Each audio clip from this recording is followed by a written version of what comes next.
10 रुपए के बदले 13 लाख रुपए।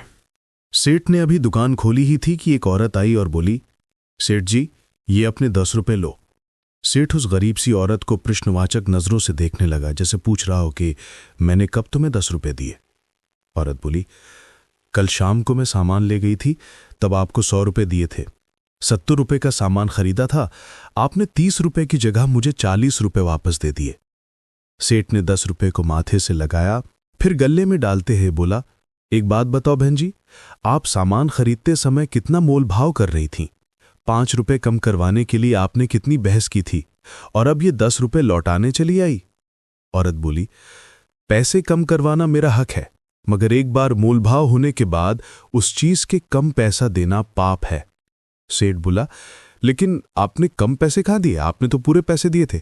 ये 10 रुपया तो मेरी गलती से आपके पास चला गया, रख लेती तो मुझे कोई फर्क नहीं पड़ने वाला था।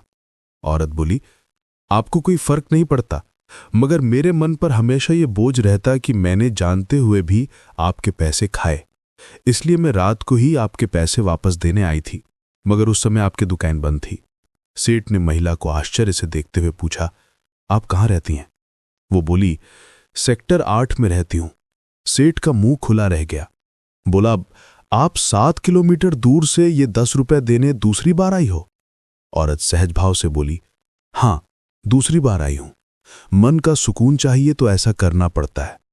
मेरे पति अब इस दुनिया में नहीं है, मगर उन्होंने मुझे एक ही बात सिखाई है कि दूसरे के हक का एक पैसा भी मत खाना, क्योंकि इंसान चुप रह सकता है, मगर ऊपर वाला कभी भी हिसाब मांग सकता है, और उस हिसाब की सजा मेरे बच्चों को भी मिल सकती है। इतना कहकर वो औरत चली गई। सेठ ने तुरंत गल्ले से 300 रुपए निकाले और स्कूटी पर बैठता हुआ अपने नौकर से बोला, तुम दुकान का ख्याल रखना, मैं अभी आता हूं। सेठ बाजार में ही एक दुकान पर पहुंचा, फिर उस दुकान वाले को 300 रुपए देते हुए बोला, ये अपने 300 रुपए लीजिए प्रकाश जी। कल जब आप सामान लेने आए थे तब हिसाब में ज्यादा जुड़ गए थे।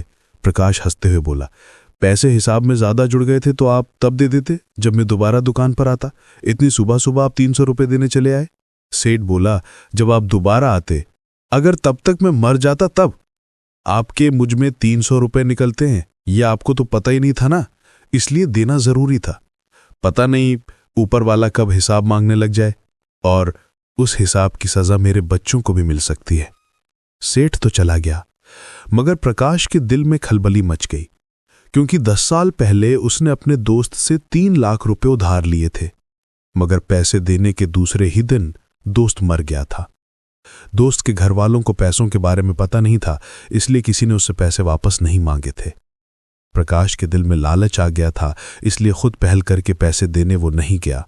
आज दोस्त का परिवार गरीबी में जी रहा था। दोस्त की पत्नी लोगों के घरों में झाड़ू पोंछा करके बच्चों को पाल रही थी, फिर भी प्रकाश उनके पैसे हजम किए बैठा था। सेठ का ये वाक्य, पता नहीं कब ऊपर वाला हिसाब मांगने बैठ जाए और उस हिसाब की सजा मेरे बच्चों को भी मिल सकती है, प्रकाश को डरा रहा था।